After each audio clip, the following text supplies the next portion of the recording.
it's under directions from Liu Kang, and the response is mainly getting the and in universes to justify having the public know of Earthrealm's various encounters with Outrealm and Netherrealm, but without them actually knowing,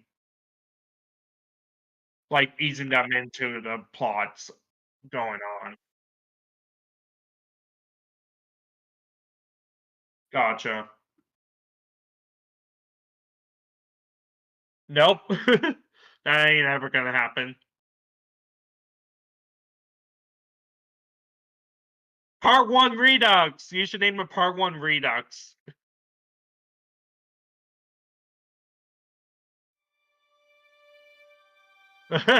No, I'm not gonna be like that kind of person. I'm gonna wholly hold you accountable.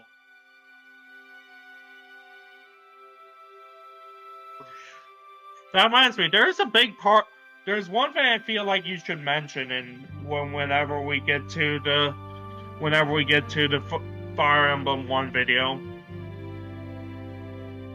Garnet's actually quite subtle plan in Book 1.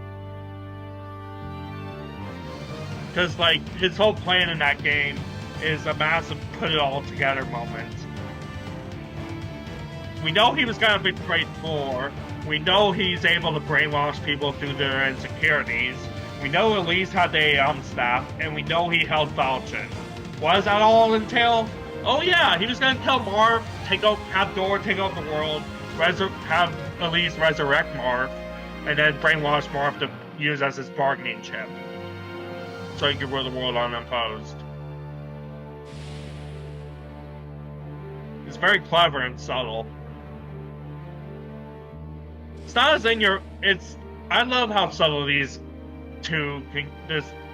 Arcanea games are with the darker aspects. Like, there's like Chapter 1 a New Mystery and Chapter 1 of Book 2 a Mystery, just opening with a children getting R-worded, you know? And you won't know unless you visit the house and stuff, you know?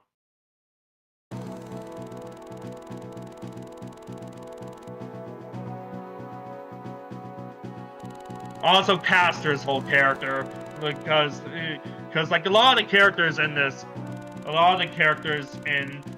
Arcanea games that aren't like forefront in the plot, like Merrick or Lind or something like that, you know, have a lot of their characters' arcs detailed in supplementary materials rather than the games themselves. That's why.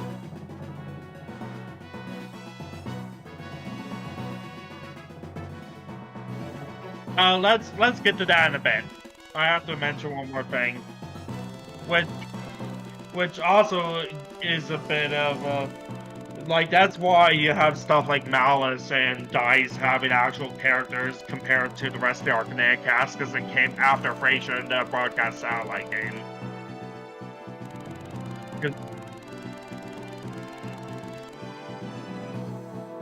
That's because they were in the Satella game, so they actually had FE4 and 5 to work with by that point. Anyway, yeah. So here you go.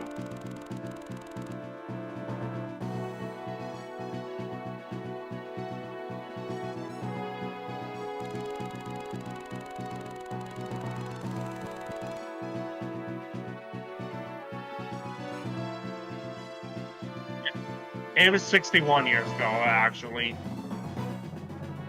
Yeah. Great-granduncle, but we think it's great-grandfather at this point. Uncle was a reveal.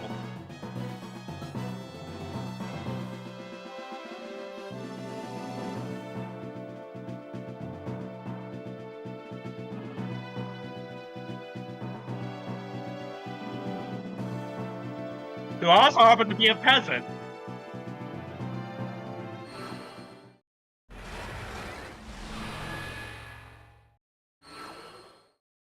We'll get into that when we play genealogy, maybe.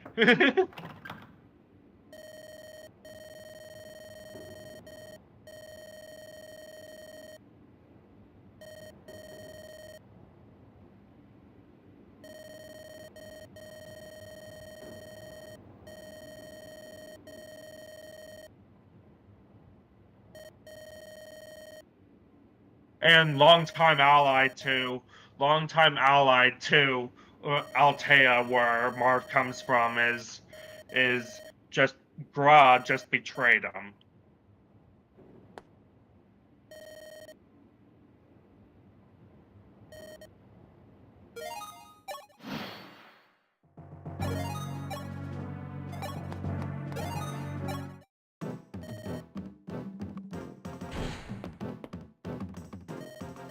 And then also,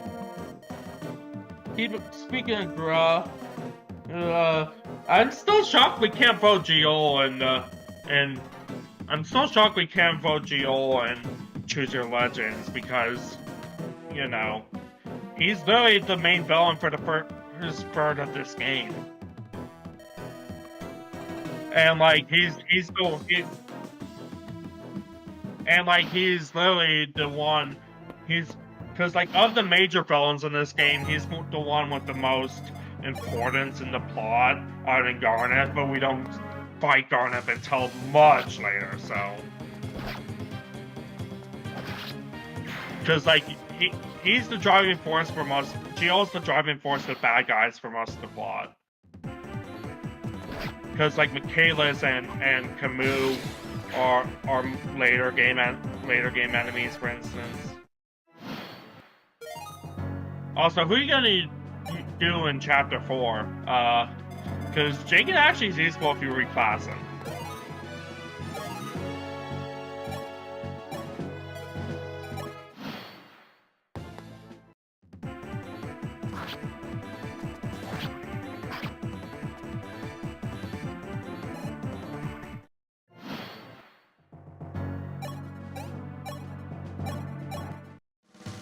Oh, fair enough. You need to get rid of Frey because of the reveal in the next game.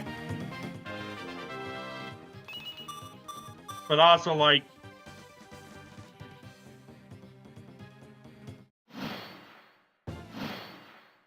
that just reminds me of...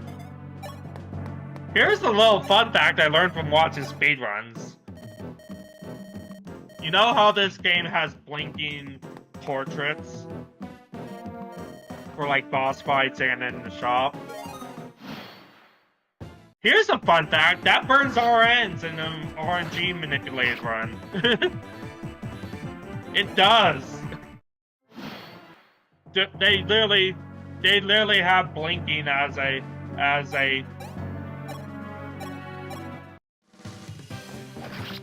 they literally have blinking as a mechanic in the speed run and route around it. It's so hilarious.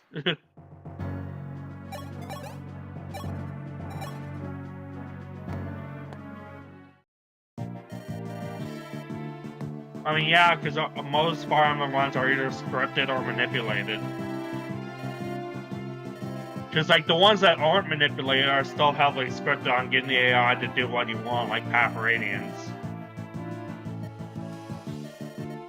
That's one of the most scripted ones, but, of course, GBA and Shadow Dragon are RNG manip.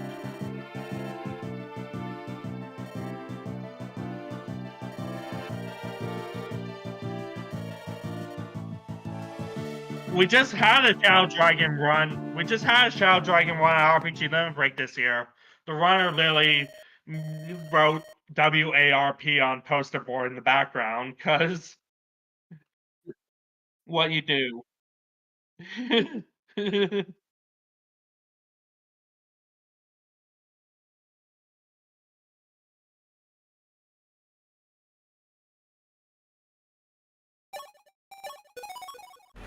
And she knows she's gonna die, but will she really? Question mark. Spoiler, she doesn't.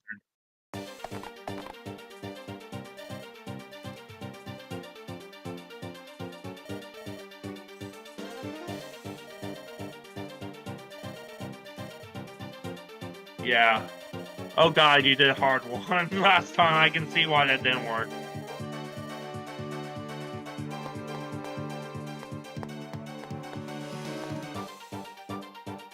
And here's Frey. And my favorite.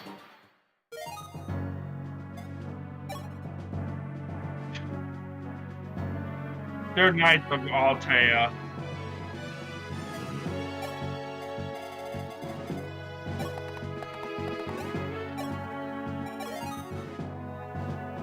No, yeah, he wasn't in the original game.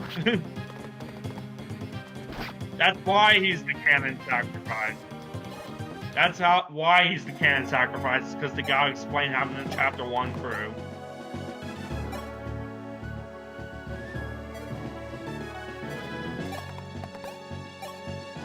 $1990. 91 was Garden.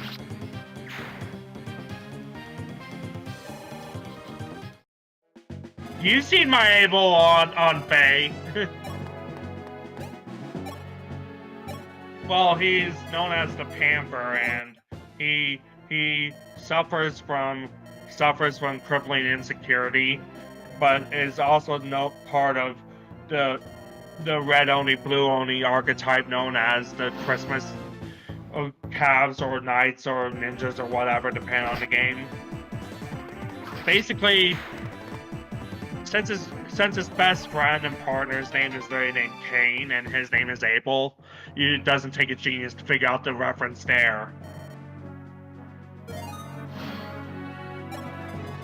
But like, unlike that Cain and Abel, they don't want to kill each other's guts at a moment's notice. It's just that they have different personalities that are opposites attract, despite being best friends.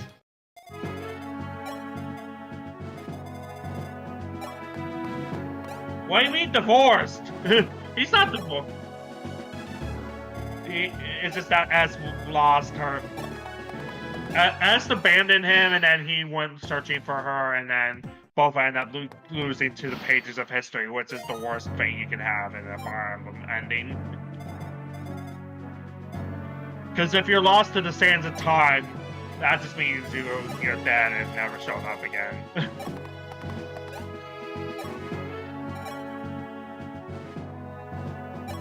No, I meant like in the game's endings. You know, like the... Yeah. Which, there's one exception, but that's big goddamn spoilers. And this game's spoilers. Well, that one...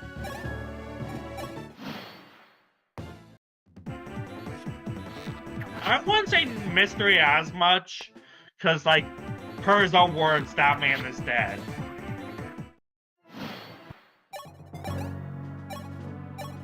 But he did give us jazz hands, officially.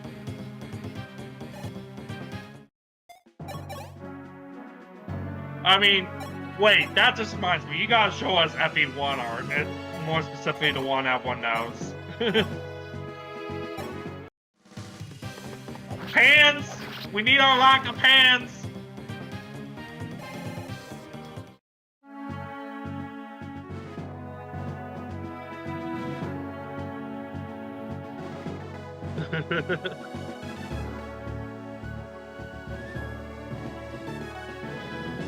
Hey, at least it's not the sprite work where Abel and Cain look like chipmunks.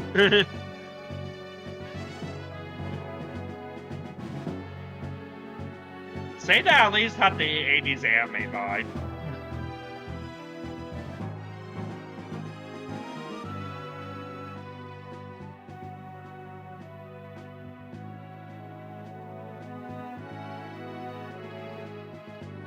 Top fan, 0 EXP. I'll just say hi.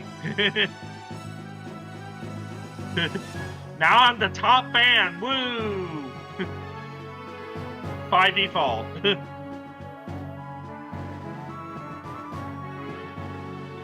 You did it! Keep it up to stay in the top spot.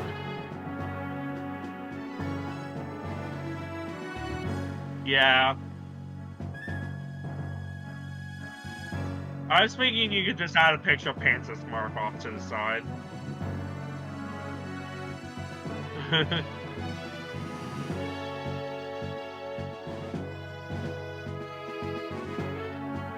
Oh, you're doing a slideshow version. Oh, that's clever.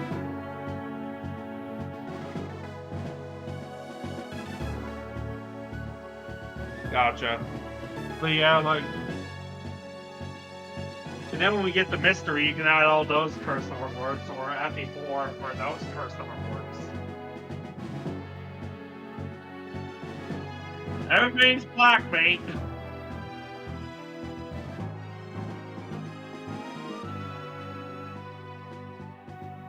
Gotcha.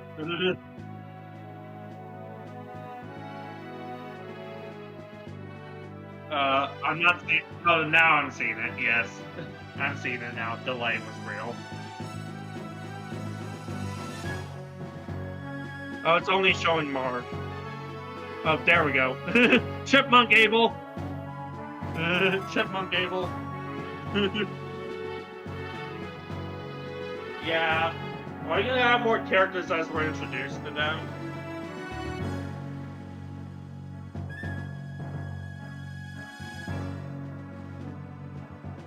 Because I feel like you could just do all the main characters, you know?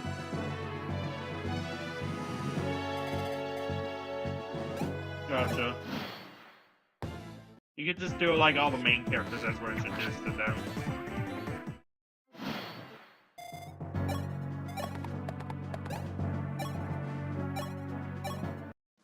Yeah.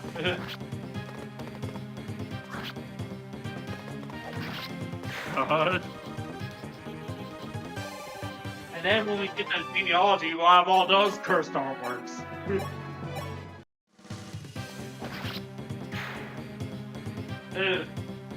You Game Boy Advance stuff. The Game Boy Advance stuff, especially Sacred Stones, are really good. But then you get to, and then you get back, and then you get to, like, Awakening, and suddenly it becomes cursed again. At times. Because you got, like, 6 fingers on a face, for instance.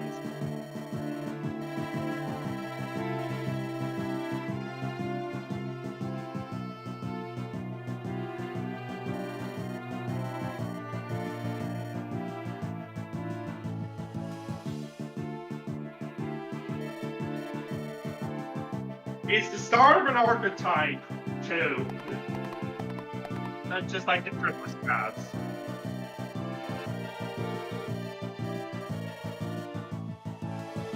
He exists to butter up he exists to kill things early on and then butter up late, and then butter up other units for the kills later on.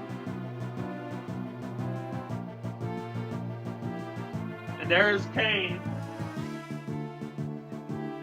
Now, one thing I will add about Kane, his own insecurities come from the fact that he was there when Cornelius died and failed to protect him.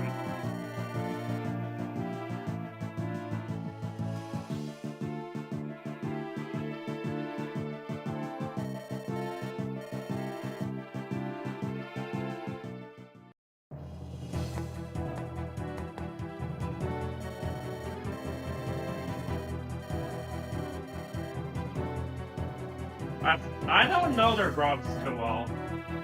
I'm not a grub person. I'm not a basis person either. I'm an averages person. I'm not getting into the basis versus growth debate.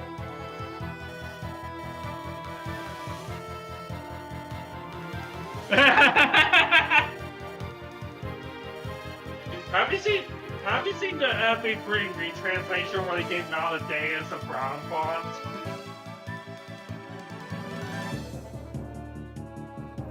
It's a retranslation of OG Mystery that came out a year and a half ago, I think.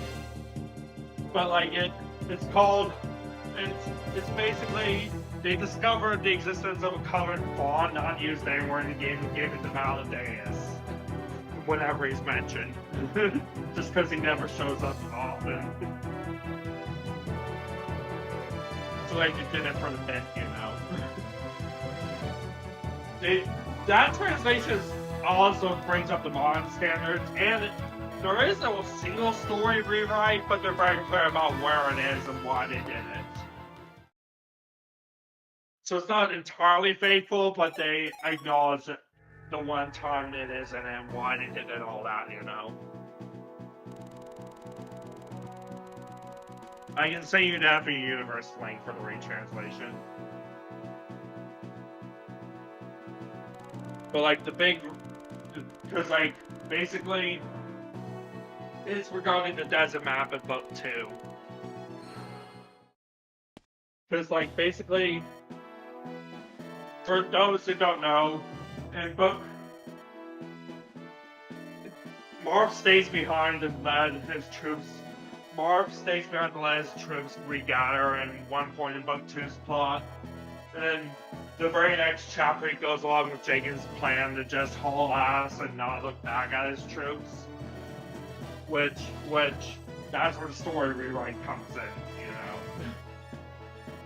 Because Marv would not just suddenly turn on a dime when he literally did the exact opposite the chapter before, you know?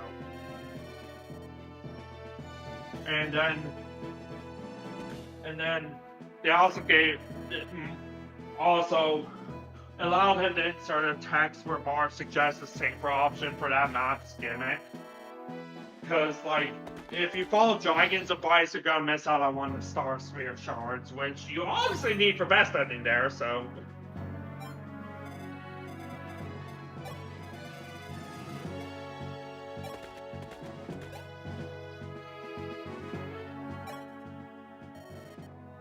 Yeah. Yeah. Freshly squeezed bench juice pulled the infamous FE1 LP. You know the one. But yeah, like, either way.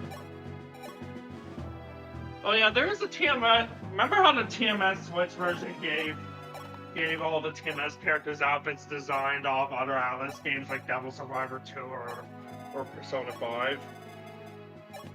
One was literally just Itsuki as Joker, which just looks like Joker at home. Because, like, he has the hair, but not the right face, basically. You know. So it's basically just Joker at home. Meanwhile, he fits the Devil Survivor 2 prototype a lot better. Yeah.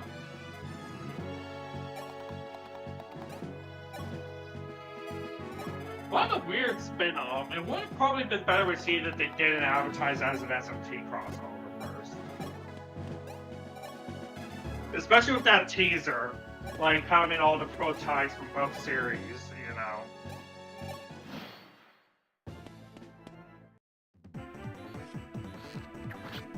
It was.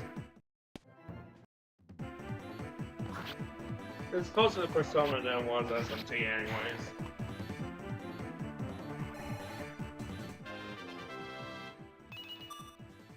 But yeah, like...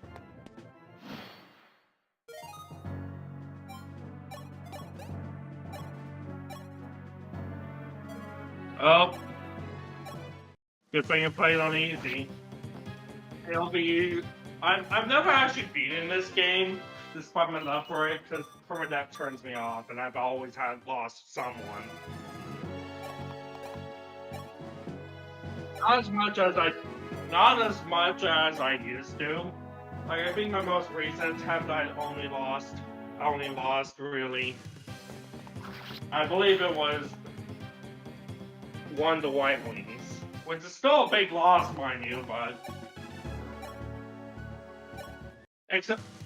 like, it wasn't as big as it could have been, basically.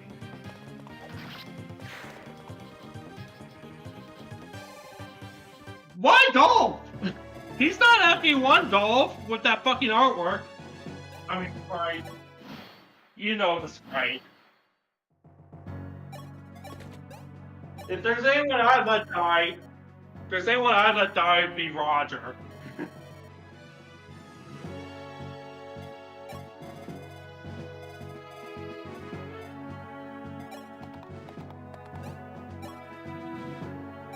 That's FE3.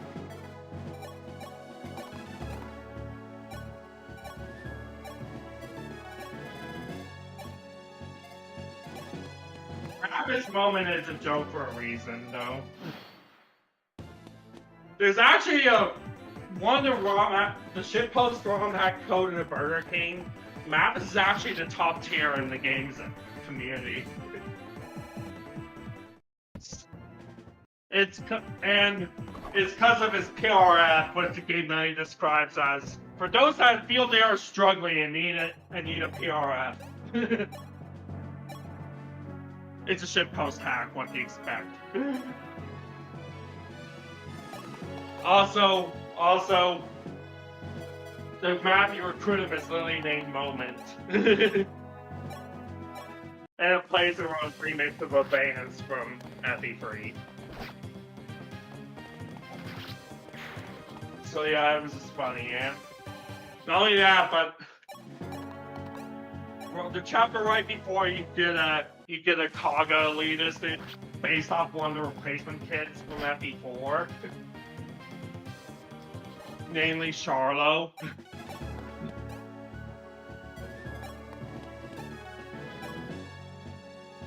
You might need to heal Abel.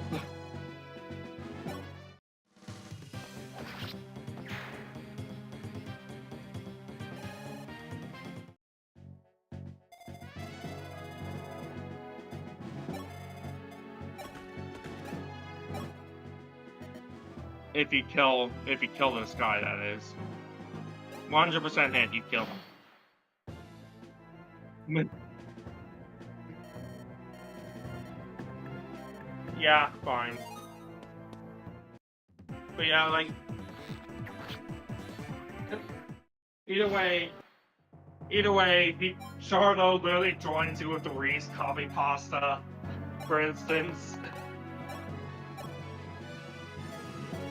And he's a Kaga elitist through and through. So when he gets supports with the man himself, his comments are about how Kaga moved on from the games being taken from him, and Charlo just doesn't understand. No, it's more like they repeated his actual feelings on matter from his blog in the hack. But like, yeah, it's gone, which is like, yeah, I hated it at first because it was my baby taken away from me. But it's gone places I could never dreamed of, so it's fine now.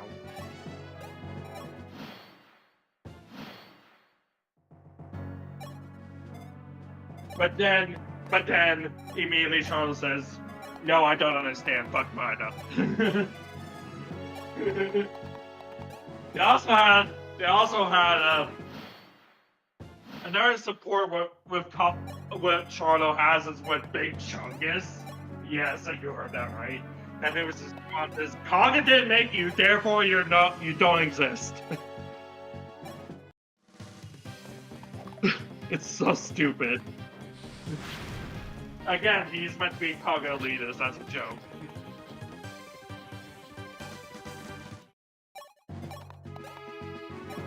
Oh! Well, it's bound to happen in 2RN. It's harder in 2RN, but it's bound to happen at some point. Oh, yeah. It's bound to happen at some point. What, did Abel die?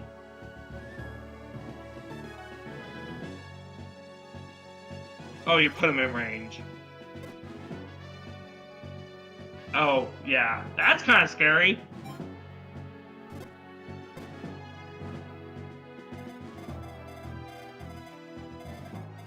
You can. Press R.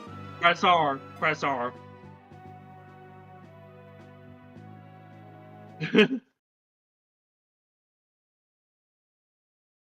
Obviously. Like, you can...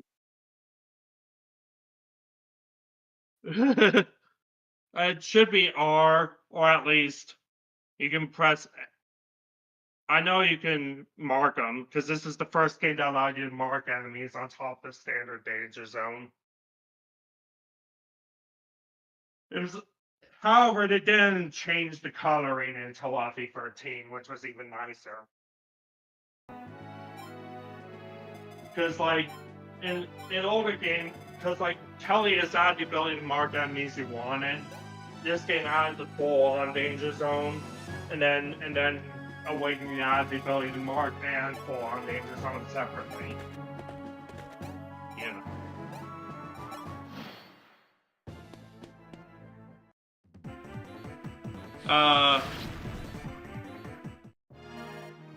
Just reset. Just reset.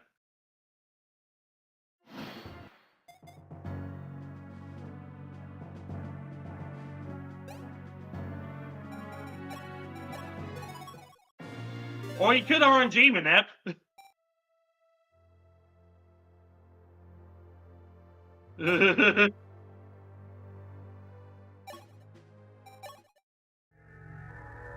Yeah, it's a short chapter. Prologue is short as is. You could just soft reset, you know.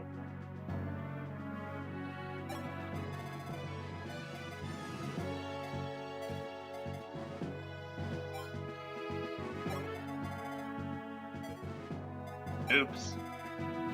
Well, now we can skip cutscenes at least.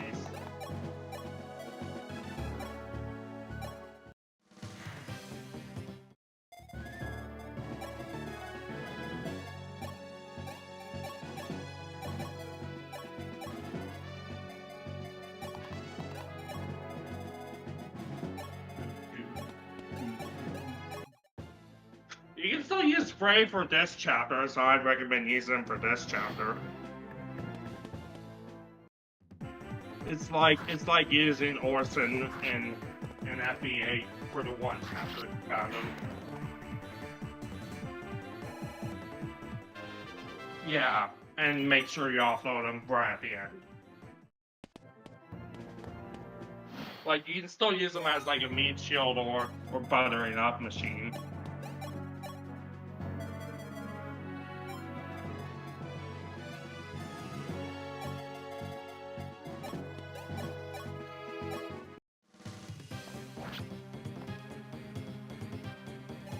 King's always lower leveled in Prologue, I've noticed.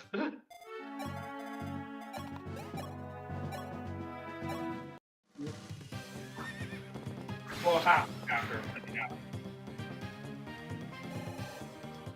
It's just weird. Cause like, aren't they the same level in chapter 1 normally?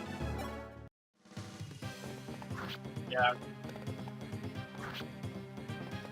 Yeah. I am speed. Yeah, at least it isn't. Also, shout out to FE7 where that secret fucking Hollywood mode is often sold. It has a literal skill issue because it's more money than you have at that point in the game to buy extra weapons. Literal skill issue.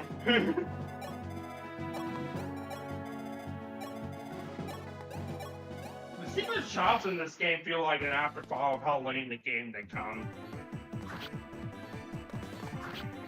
That's why they introduced it a lot earlier in FE3.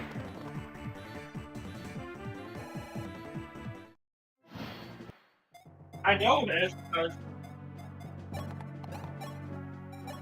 And I know this because FE3 has one secret shop I very distinctly remember, to the point that when I saw where the silver card was and Engage's DLC, I immediately knew that was the secret shop. You know. Which... Just so you know, Deku, Tiki's DLC map in Engage is based off chapter 14 of Mystery, where you get locked in the bad ending if you didn't play your cards right. So like the big thing is the silver cards telling where the secret shop was in that map. That's part of why that's a big part of why I remember that secret shop in particular. Because I remember that chapter very well. Because I've only been locked in the bad ending once. But the one time I did, I knew I got locked in the bad ending, so it was really salty. You know? Well, it was on accident because I missed the star sphere somewhere.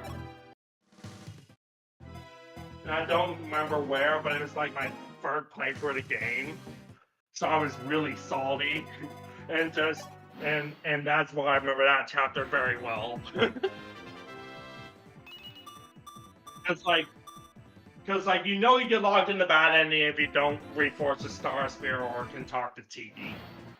Because why would you need to talk to Tiki if you don't have the Star Spear and therefore have no need to find the Deus?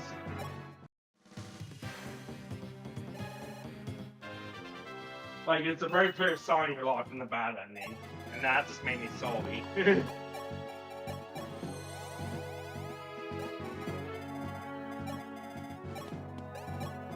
Wrong!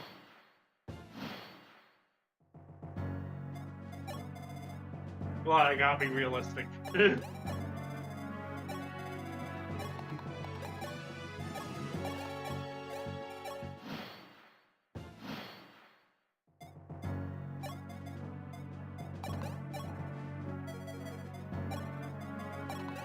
So what's your favorite OST in the series? I'd say it's Shadows of Valencia.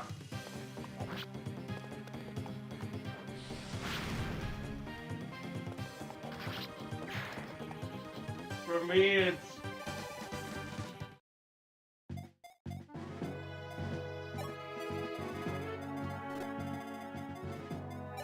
There is. Yeah?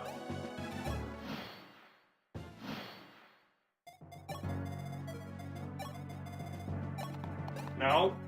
Golden Winds is only used in...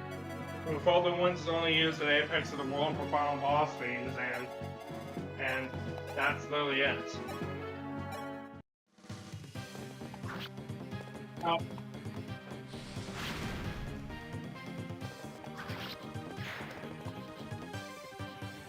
Edge of Dawn.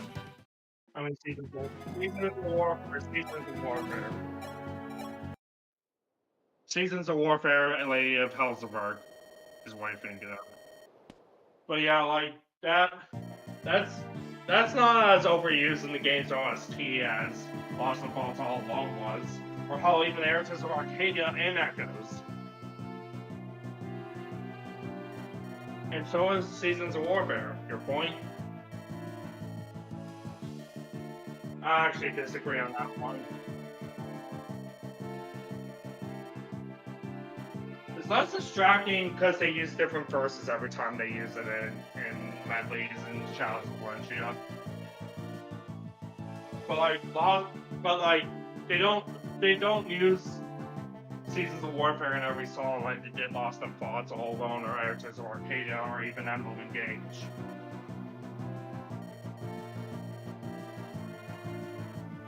Because all three of those have their leitmotif just everywhere in their game.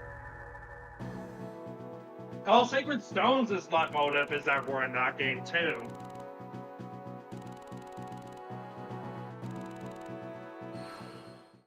And that one especially sticks out because it's a short game.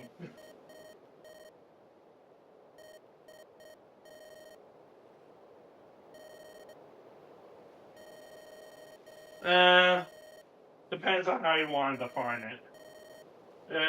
I'd argue like it's easy if you do Tower of Olney strats, and in the Japanese version where it didn't edit stats as much, if you go chapter to chapter, it's a bit harder.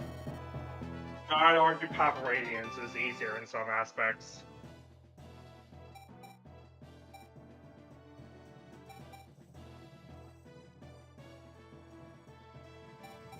Oh, don't do that. You actually do need that.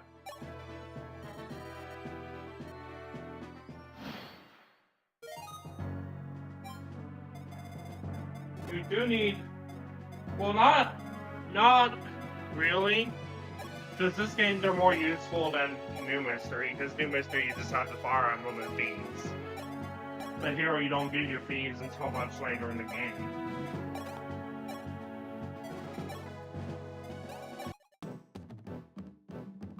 Yeah, but he's your only one. And you don't get the Fire Emblem as an extra feed on top of Julian. Whereas in Mystery, you can, like, Whereas in Mystery, you have the Fire Emblem, you have Julian, you have Ricard.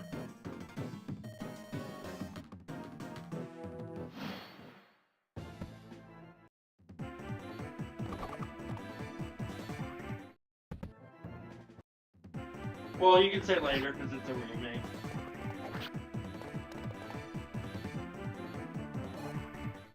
Well, to be fair, stealing is not that useful in GBA either. The only time they really incentivize it in GBA is the occasional orb on an enemy. Stealing is only really useful in Tullius, where you can like actually steal staves and skill cards and all sorts of shit, you know. Like enemies will have stat boosters randomly. Enemies will have a skill card. Like they have actual reasons to steal in Tullius compared to GBA. You know. Oh yeah, but keep in mind in FP7 and 8 at least you lose stealing upon a promotion.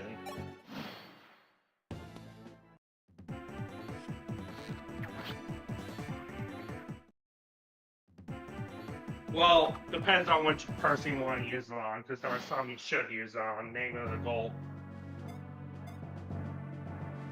If you have Mafia applied, that's the thing. Yeah, it's like Mafia wanted when you use the file contract. Like, there's a reason it didn't even exist in FE6. Even if it really hurt thieves in that game, because they were still a special class and they didn't up to the special class level cap until this game.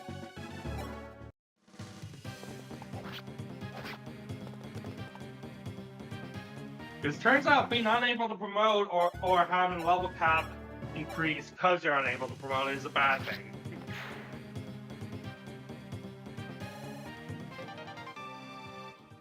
Which is also a funny quirk about the original Mystery and Shadow Dragon: The Blade of Light. Generals were not promotions for knights. And neither were cavaliers and paladins.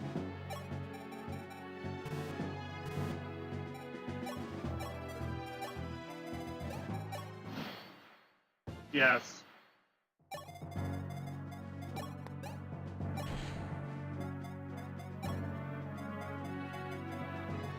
But you get the point, right? Like, it's hilarious to think about. Because... It's hilarious to think about that Knights and Paladins and Knights and Cavaliers originally didn't promote in the initial versions of these games. They did eventually, just not at this point, and not until this game. For Arcanea, at least.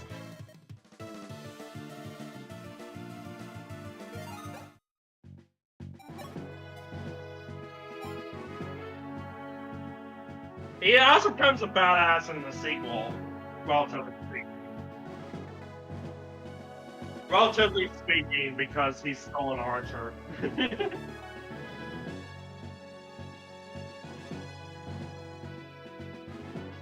I like Ryan too, but like, to be fair, archers aren't the meme people make them out to be.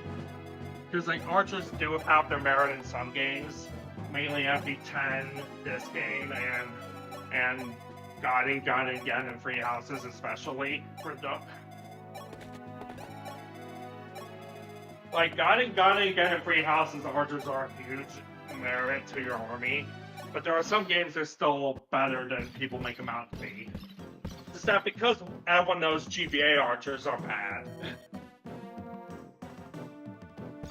It's like how our introduction to the actually useless class was one of the most useful people in the class with Oswin.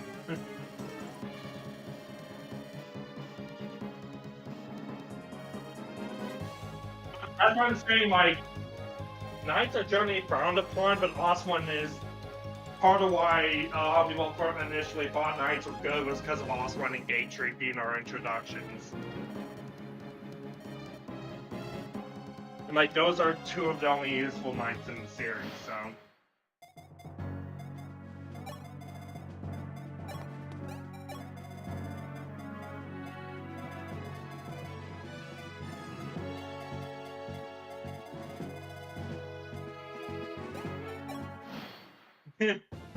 Yeah.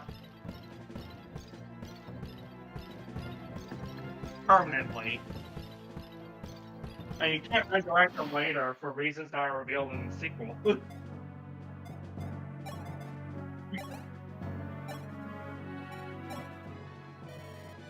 Oh, that one! I was just about to bring that up. What are you doing? Shouldn't you save state before doing that?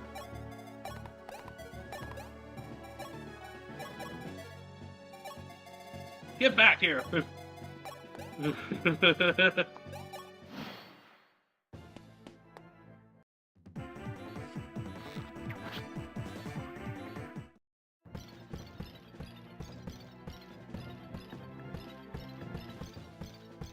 No.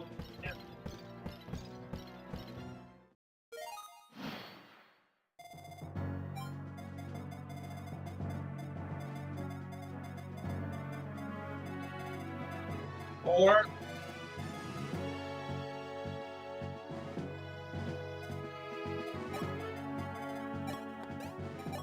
keep in mind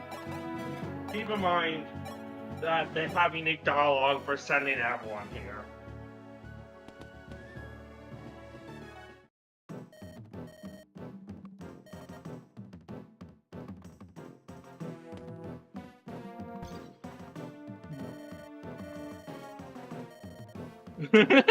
It's like the one time we see Luigi speak in Superstar Saga. When he's cross-dressing as Peach.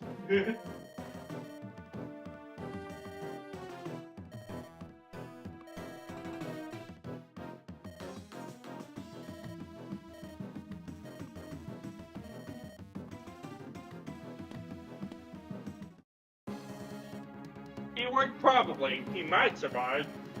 Spoiler, he does, barely. For a bit, he recovers his memories.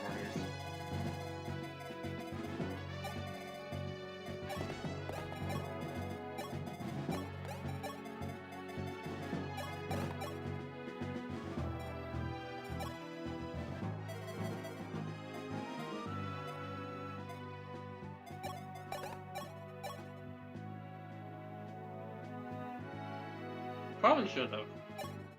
You always body block with Jagan.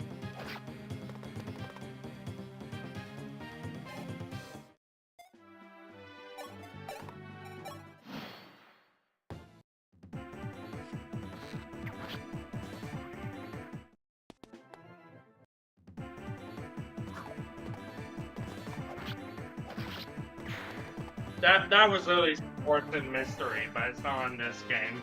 That was not in Unicorn Mystery. I think there might be, but I don't know. I just know it was a thing in Mystery. Like the original. Because that's the first game that did supports as a what even if conversations things is till FE4. You know.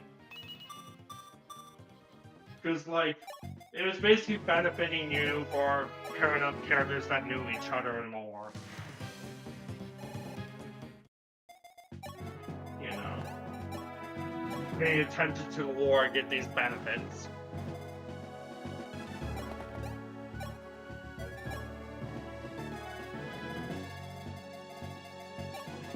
He's just standing there! Menacingly! Yep. You might want to unequip him.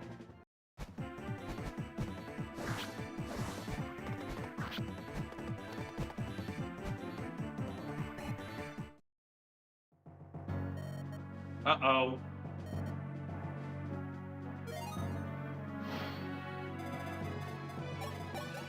No, I'm talking Kane's health.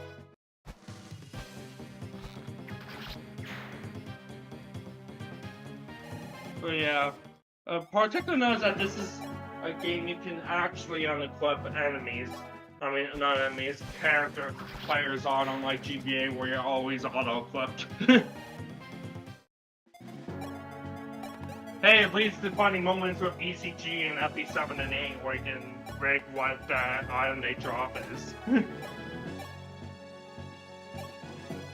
Like, you know what I mean, right?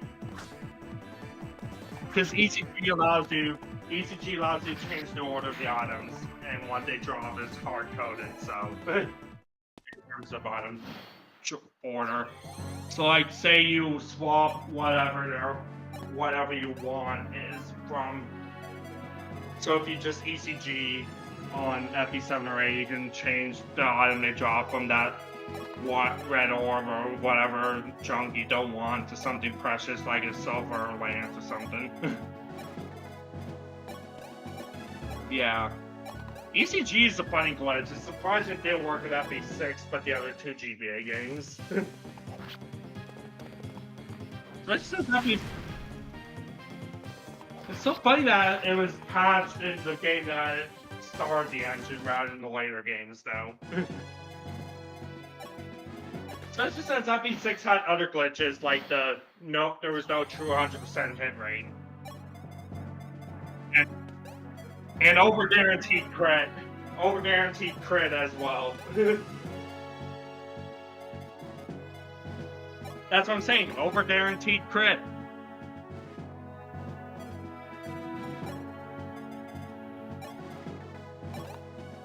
Rutger and Reverse Recruitment Carol both have that thing. Because if you do Reverse Recruitment Carol, he's your lord. You can see where this is going.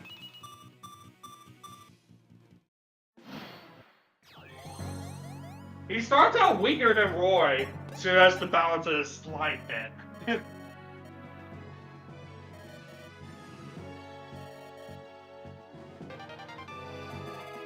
Yeah, it's a slight bit. He's worse than early game Roy, but as soon as it gets going, yeah. And plus, considering he's Rutger, he doesn't need the Bonding Blade to promote. I mean, Carol, but you get the point. You can still promote him with the Bonding Blade if going for best ending, but it's fun.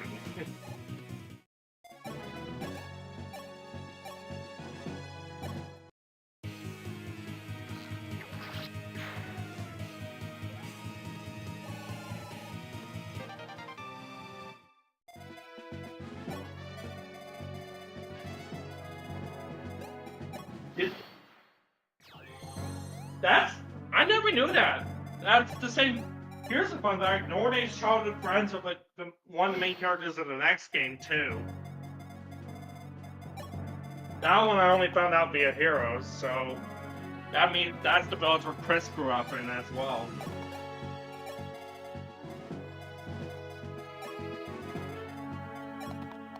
Because like Chris was childhood friends with Norne.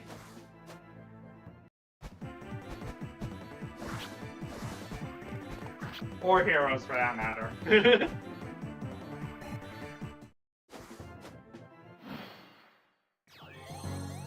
I can play Fire Emblem! And then you immediately delete it again.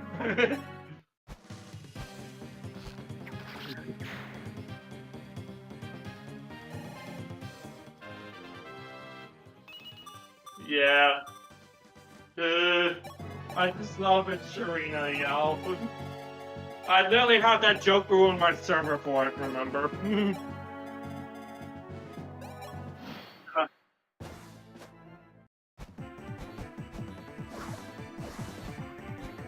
So, first time I beat up Fire Emblem Heroes full volume in the middle of somewhere was actually not right when the game came out.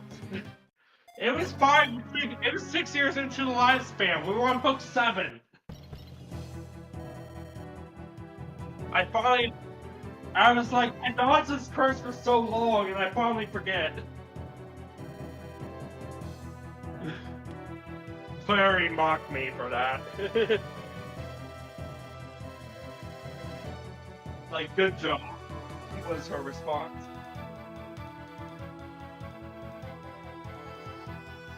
Hard backwards.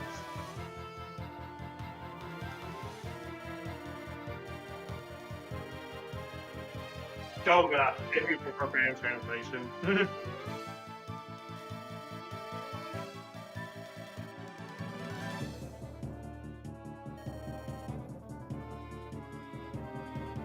Yeah.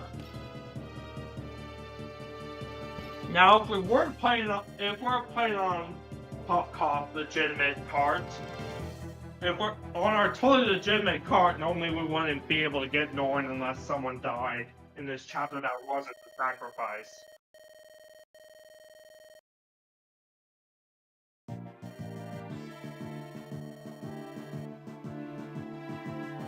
Yeah.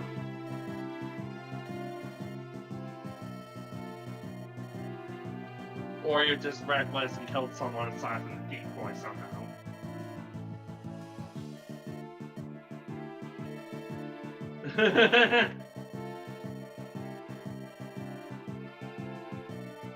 Yeah.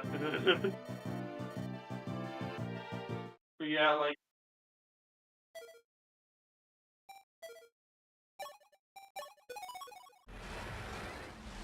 Yeah, he's 16 in FE1 and 11.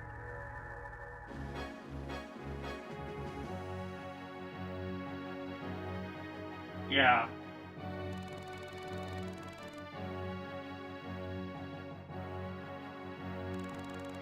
Let's not do it then.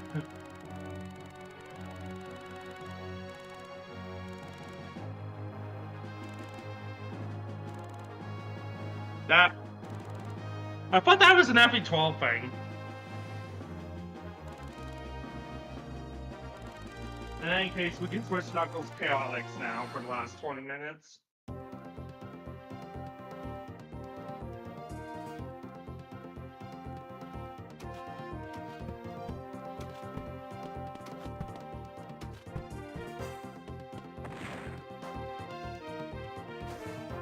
I swear to you switch Knuckles Chaotix, because that game is a meme.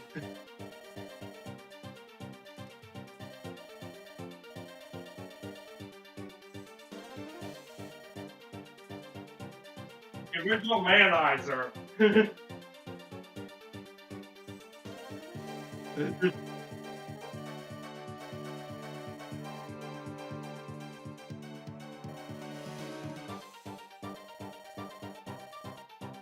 Which is entirely why Thor doesn't even know Martina.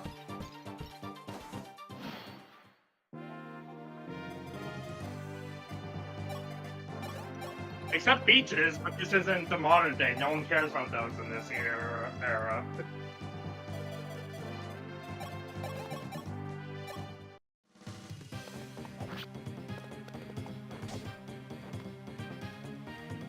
Bosley got the wind spear.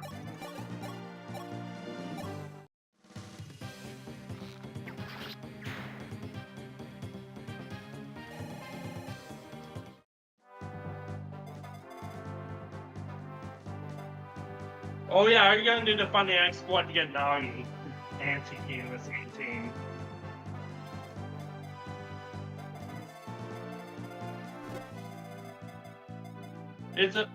It's important, but it's not canon. Considering it's the one god in chapter that Marth didn't do in this game.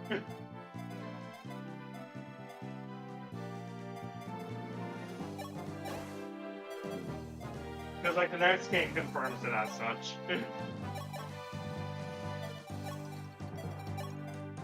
Which confirms Far played ROM hacks.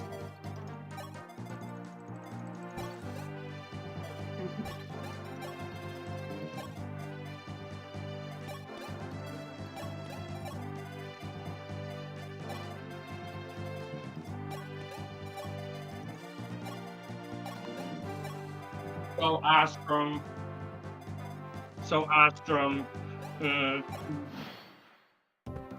Yeah, I was gonna say George. And then Harden, of course. Oh, that's gonna be an imp.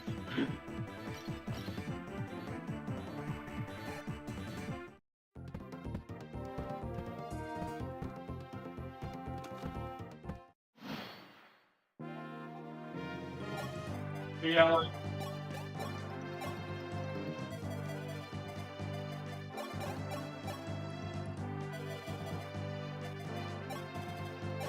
then you got. And then you got. Shout out to how ballistas worked in the original FE1 and 3, by the way. They were just 1-2 range archers. That's the only difference. It just made a certain chapter in this game feel a lot harder than it was in the original, and a lot more modern FE. It makes a certain chapter in this game feel more like a modern map than a classic map as a result. You know. I think you know which one I'm talking about right away. Iron Legion, everyone knows that map, thanks to this game. There's referenced in Fate's DLC too, so bonus. Yeah, I was doing the Ballista DLC reclass map. You know. It's really the Ballista DLC map.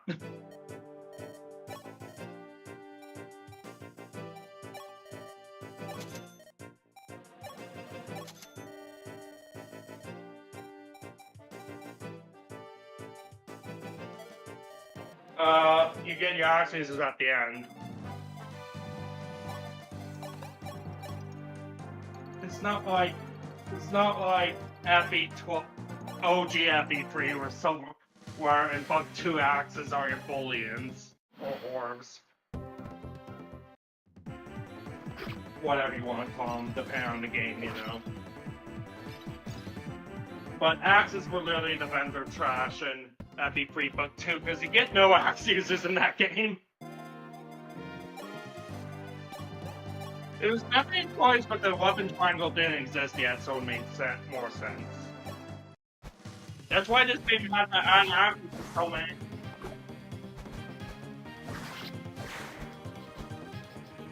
But that's why this game had to add access to so many classes and characters that originally didn't have them. Like, they added 4 for Gallia just for Minerva, just because she needed access to counteract the weapon triangle being in this game. For instance. A 4 for Gallia didn't even exist in the original games. They just retconned it in. You know. That's why it reminds me of how, remember in CYL4 where they gave all the house leaders 3 of the different PRFs from this game? But then because they had Lysipia and Septima pilot that year, they skipped out on I believe it was Mercurius. And then Female Violet came the next year, and she just ended up being Sophis 2.0. It's like Lysipia got her PRM from the game proper that everyone knows you defeats the Dark Knight that night.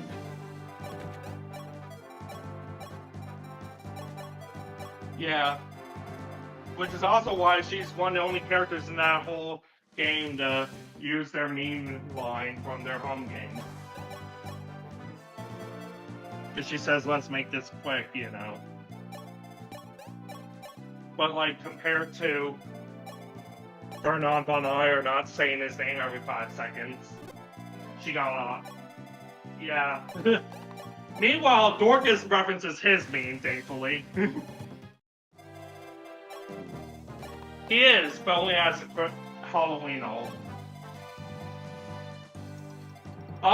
That was a Tempest Troll unit, funnily enough.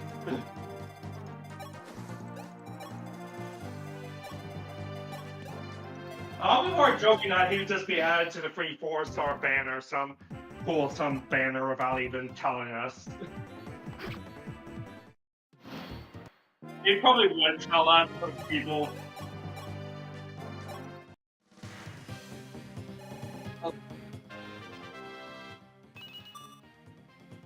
Yeah. My favorite conversation in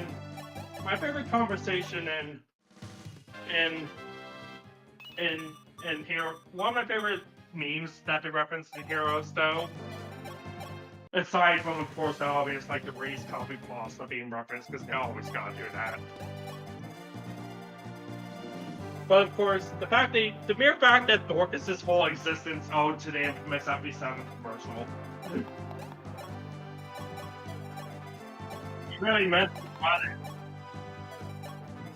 it. Yeah. It only mentions build army and trust nobody.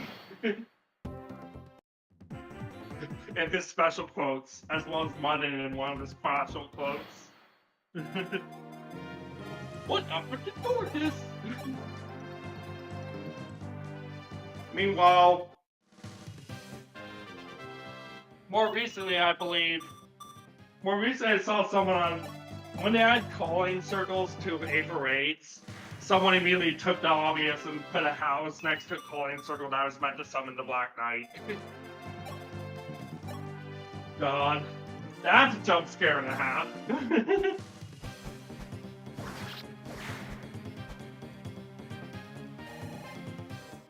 There was one meme I saw was, who lives the pile of others say, down, down, down, down.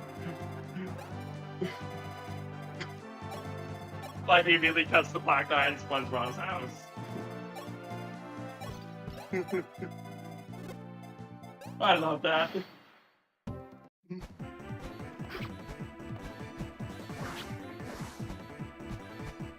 And unluckily, this doesn't have dismount like the original, like FE3 did. Luckily, that does mean that we can use mounting units indoors, thankfully. Because this mount was cool, but then in both FE3 and FE5, you can't mount indoors. It's just like, why? Makes sense from a narrative point, but not a good gameplay point.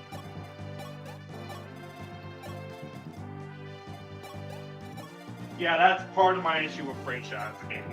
Everything's tied to narrative in that game, and it's admirable in a bad way. It's like, yeah, it's admirable, very much so, but that doesn't make the game good. Like, I admire the dedication, I just don't admire how much it makes the game suffer.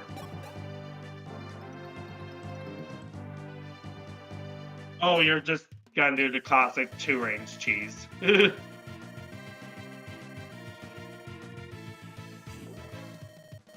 What am I ready for? Oh, hello, my name is Reese. I'm a humble curate. I cannot fight, but staff my curate can heal wounded. Take me with you and you'll be glad you did.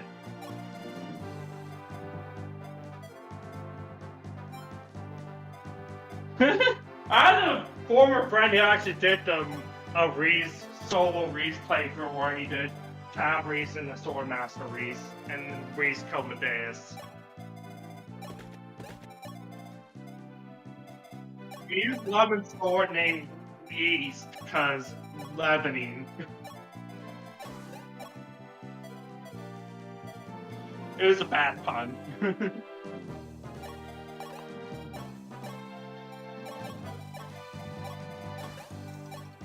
He wanted to do it on Mystery, but that requires doing the merge job reclasses, which means beating the game on hard, and he never did that because he never got past the final chapter.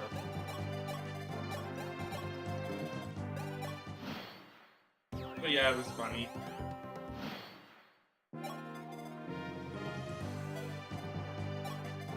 We're beating up pirates.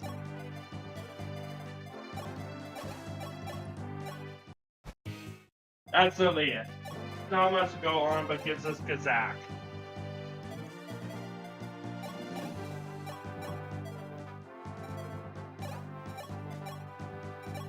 Oops.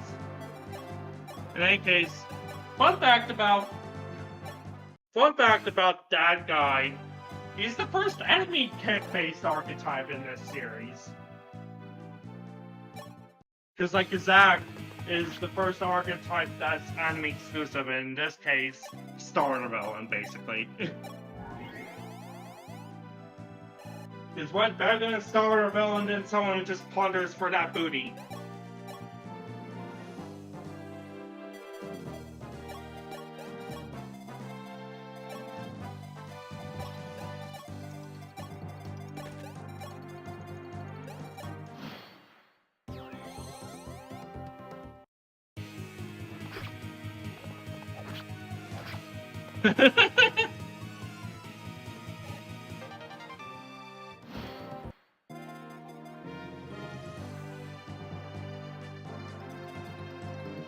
Seven strength, 11 skill.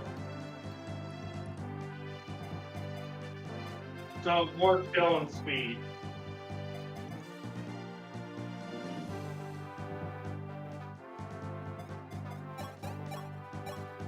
Of the core stats, he's doing a lot better than Jagan already. Except for weapon rank. Which, there's a fun little tidbit. Remember that silver sword he was supposed to give to Hardin that he can't equip in this game? Well, remember how weapon ranks for weapon level were a weapon stat in the original? He could equip it in the original. But changing the weapon ranks ruined that lore ability. It was kind of funny, though. I can't equip my own damn sword? What the fuck? The real reason why he went evil.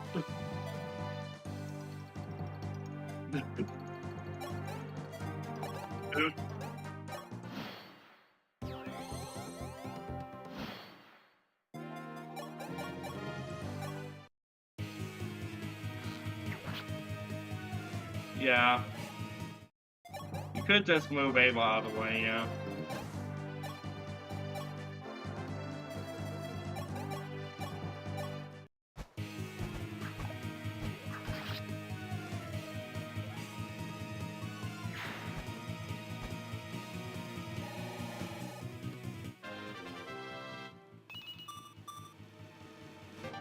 Gazak is the obvious one, I know. I didn't like the fake main villains of the game.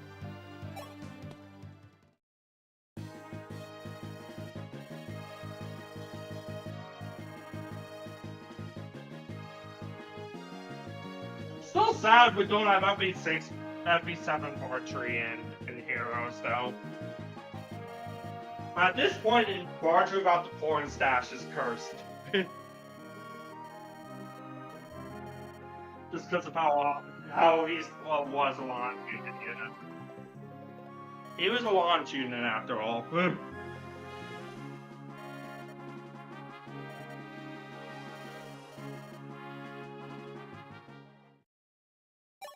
It's time to fight back again. You're old enough. You're 16. That's always the sign of a hero in JRPGs. Go be a JRPG hero. Don't kill her or you'll get mad at me.